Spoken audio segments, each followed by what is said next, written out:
যদি সেনার কোনো বক্তব্য থাকে তারা কমিউনিকেট করবে, একটা প্রসেস থাকবে। ডেকোরেটর বেঁধেছে, ডেকোরেটর খুলবে।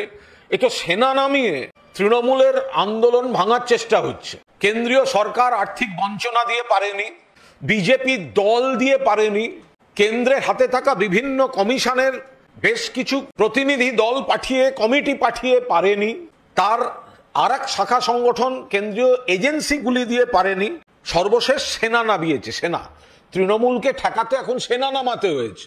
তৃণমূলকে ঠেকাতে সিবিআই, ইডির পর এবার সেনা। মাননীয় মুখ্যমন্ত্রী আমাদের দলনেত্রীর নির্দেশে আমরা খুব স্পষ্টভাবে জানিয়ে দিচ্ছি যে সেনা নামিয়ে আমাদের এই ভাষা আন্দোলনের আওয়াজ বন্ধ করা যাবে না। ওরা যদি ওখানে অকারণ সংঘাত তৈরি করতে চায়, আমরা কোনো প্ররোচনায় পা দেব না।